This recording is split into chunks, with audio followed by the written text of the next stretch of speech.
So, let's get started with the tarot spread. What I've done here is this is your subconscious, this is your emotion, this is spirit, okay?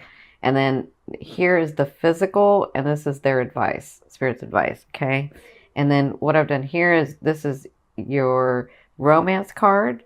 And the reason I say romance and not love is love to me is that energy that moves through all vibrations. So this would be your romance. And then this is your financial card. Okay. So it looks like this is your past, present, and your future. And by future, I mean like end of November into December. So it looks like in your past, emotionally, not just emotionally, you had been really working on something and you had been tirelessly working on something. So I feel like a lot of you have grown, Sagittarians. Like maybe back in the day you didn't finish things, but now you're really focused. And okay, so you got wounded and things didn't go your way, but you continued to stay focused. And maybe you took a break, but then you started again. Like that's what I'm feeling like what was happening in your recent past. And then you were getting frustrated. I feel the frustration from you guys from like, and I think this was last month or the month before, where you were like, I know this stuff is true. I know it. But why isn't it coming through? What am I missing? What am I not getting? What's going on? I know this stuff is true, right? And I feel like the frustration. And then I feel like their advice was just relax the energy. So the moon is about like seeing the beauty, seeing the oh, they're telling me, they're reminding me, because I think you were, as much as you know things to be true, I'm seeing where, even though we know when somebody, like when you're trying to get to something or you have this big goal and you're like, and we've heard this before, where you're getting to this big goal and then people that get to the big goal say, I wanted this big goal and I put my life into this big goal and then I got this big goal, but then I realized it wasn't about the goal. It was about the journey, right? That's what I'm seeing that you were coming to an understanding about, that it's about the journey itself. Even though you know this to be true, even though I'm not telling you something you don't know, even though you know this to be true about it's about the journey, you were so focused on getting to that goal that you were forgetting about the journey. And that's what this was about. Yeah. So, looks like you're coming through that in your present. This is the emotional state, and this is what spirits, and this is kind of what's going to be going on. This is kind of like the faded stuff for you guys. So, in your present, and to me, the present can be now to 2 weeks. And I do want to say that full moon energy is going to be happening for you for 2 weeks. Okay, so you'll have 2 weeks, and then like the new moon's going to come in. Like it's just going to be triggered and triggered. So it's not going to stop this energy. I know people are like worried, is it going to stop? Are we going to stop getting stuff? Is it going to, and it's not. It's like re-triggered and re-triggered, and things are going to be happening for you. So in your present, the emotional, it looks like you've got some news. Either you've just gotten it or you're about to get it, because this is in your now. And this is going to be felt on an emotional level. So I do feel like some of you are like, ooh, is that going to be what I think it's going to be? And then some of you are like, yes, thank God. Like, I'm finally getting the stuff that's coming. Like, I'm finally getting the stuff that I've been working on, right? So that's kind of what I feel like is going on, and that's going to be coming to you. But this is your physical state. This is what I'm excited about. So with this news, Spirit's saying, this is the Wheel of Fortune. The Wheel of Fortune. This is for you. You have been working so hard. Look at you, been working so hard. So the Wheel of Fortune looks like your life is changing physically. Like a lot of you are going from, okay, I really had to watch things in my finances. I really had to watch things with people in relationships, but I feel like I'm like things are actually coming and it's feeling better. And I feel like this is physical manifestations. Your life is changing to the Wheel of Fortune. This is, I have two positive, I have two like complete positive, what everybody would call complete positive in the deck. One is the Sun card, and the other one is the Wheel of Fortune. So this is fortune. It's going your way. It's a positive energy. It's not like I have to talk to you guys differently because you have this understanding, you have this knowing. So it's not like, oh, well, I had to break up with that person, but it turned out to be a positive thing kind of thing. That's not what this is. It's actually looks positive when it comes in. It is positive manifestation. It is your world changing. You're going to becoming more stable. You're understanding that you're able to do things on your own. You're understanding that you're able to do things that you created from your head. You're understanding how to bring down what you know to be true from the other realms, from the matrix, from the grid, whatever you want to call it, from the field, and you're actually able to create it in the physical. And I feel like that's what's going to be going on in this next 2 weeks. So congratulations. Now, in your future, near future, so this would be sort of the end of November into December, but I mean, it could be before then. It kind of depends. You said these are pretty good about this stuff. So, this is your emotional state, and this is what I feel like is not just your emotional state, but your understanding of what's really happening or what's really going on with you. You have the King of Swords. Now, the King of Swords is not gender specific for me. My cards are not gender specific. The King of Swords is about, it's more about the characteristic. So the King of Swords is this beautiful king or queen who, through all these trials and tribulations and through these things that they've had to go through, they find themselves the king or the queen, and then they realize that that position was theirs to begin with. It was always theirs. It's in their DNA. It's who they are, right? So the fact that they didn't do it like everybody else, the fact that they were always thinking outside the box, the fact that they were eccentric and quirky and unique, that is part of, well, that is what made them the royalty that they are, because they weren't like everybody else, because they were so different, because they did things so differently. They did things that society didn't think maybe wasn't any good, but they did it because they knew that to be true. But they come to this understanding and this peace about themselves that this lineage, this royalty was in their DNA to begin with, and it's who they are.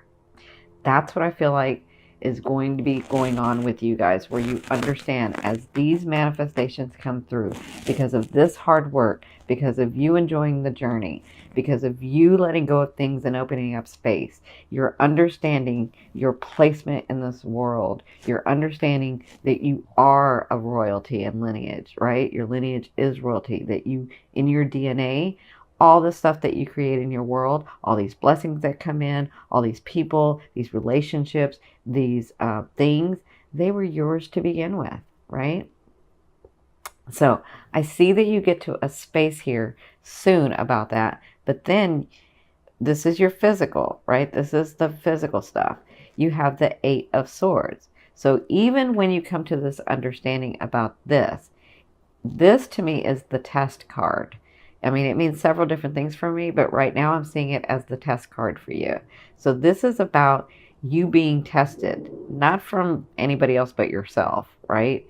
It's for you to stay in that knowing of, I am royalty. Am I going to keep behaving and stepping into that? And am I going to keep like, in my daily routine, in my daily work, in my helping other people, am I going to stay in that? Am I going to remember all the time that I am of this DNA, that I am creating this world that I have started to create, that I am worthy and deserving and of the things that I have worked hard, and it doesn't have to be such a struggle. And I do have my boundaries. Like, there is a way for you to be able to inspire other people, get them on their path, and give yourself love too. To inspire yourself and put yourself on the path as well. Does that make sense? Like, this is what's going to be going on at the end of November and into December. It's like, okay, I'm getting these things and I'm understanding who I am, but am I going to stay in that? That's what you're going to be working through, okay? So, let's get to your romance card. I know it's a little bleak for your romance. So I feel like when you get to this state, this is the Palace of Swords. So this is all about outside the box, outside. This is all about the planning, the taking the, not taking the action needed, but knowing the action that you need to take for the things that you want to come in, right? And so with this being in your romance, their advice is as you're opening up and as you're coming into your own and as you're understanding where you came from, who you are, where you want to go, the things that you deserve, the worthiness that you are, and this has to do with your ego. Remember, you have to have an ego in balance to understand that, yes, I am who I am, and I do deserve these things, and the laws of the universe do work, but I have to step in that too, right? That's an ego imbalance. And I can be kind to people and still have my boundary and not let people take too much from me, right? So I feel like as you're getting into this, your love, your heart starts opening and you start seeing the possibility of loving in a way that's very different than everybody else. Maybe not like the Aquas, but very different. Where you can love somebody that you can have with you and still have your freedom, right? So this is for the singles. For the couples, I feel like you're moving into a stage where you're understanding exactly how you're wanting this relationship to look like, right? And that's very different than, well, it should be this, right? You're actually going to start planning this. You're actually going to start seeing, okay, I have this partner. This is the way I see that I want this relationship to go, right? That's very different than, well, it should be this way because this is society, but I don't really feel like that because I need my space and I need my freedom, but I really want somebody, but then I don't want somebody, but then I do want somebody, but then I don't want somebody. Like, there's a way, trust me. I have a Saggy moon. I was married for 20 years. There is a way to have a partner and be in a loving relationship and still have your freedom. There is a way to do it. So this looks like what you'll be doing in the month of November is sort of planning that out and seeing that. So this is your finance. Look at you, Saggy. You have the Six of Wands. So it looks like in your financial area, I just see things coming to you. Like, so the Six of Wands is usually about being noticed and getting accolades and being received well and sort of being in the spotlight. I kind of see you as the light and all this possessions and finance and money coming through for you. I feel like you're being noticed for who you are. I feel like and this is in November. I feel like things are starting to come to you, but I feel like the flow stays open for you. I see that it's almost like the money or the finances are looking at the light and attracted to the light, which you have. So I feel like the month of November is going to be very good for you financially. I feel like you're able to breathe. I feel like you're smiling. So let me say that again, because you Saggies always smile, right? You're always smile. You're always inspiring. You're always funny. I love Saggies. I love my Saggies. And so you're always smiling, but I'm seeing this as you smiling at you. You know that inward smile, like in your core and your chakras, that you can smile? That's you. That's what I see you in November because you have these things coming through. And it's about you saying, like, a lot of people would be thinking, well, is it, it's just because they have money coming in and blah, blah, blah. No, it's not that. It's for you, it's different. For you, it's like these things that I know to be true because I'm connected to the other realms, because I'm connected to one God, to oneness, to God, whatever you call him. These things that I know to be true weren't working before, and now they're working, and I am so happy because what I know to be true is working. That's what I feel like for you guys. All right, so this last card I'm going to turn over from the bottom of the deck. This is going to be your overall theme and what you'll be working through in the month of November. Oh my goodness, look at you. Look at that. Hello. Hello. I love it. I love it. I love it. Look at that. Look at that. You just have this one thing where you're going to test yourself. That's all. That's it. But you have the Seven of Coins. So the Seven of Coins is all about you nourishing that tree, you growing that tree and it bearing fruit. And now you have the baskets where you can receive this fruit, where you can receive the stability, where you can receive the finances, where you can receive the courage, where you can receive the ego imbalance, where you can receive all these things that you've been working on. Like that's what I feel like you're going to be working through in the month of November, is understanding those really were mine all to begin with anyway. And all I had to do was put a little bit of hard work in it. And so what if it didn't come in the time that I thought it was supposed to come? But guess what? It's coming now. So that means it really works, right? That's what I see for you guys.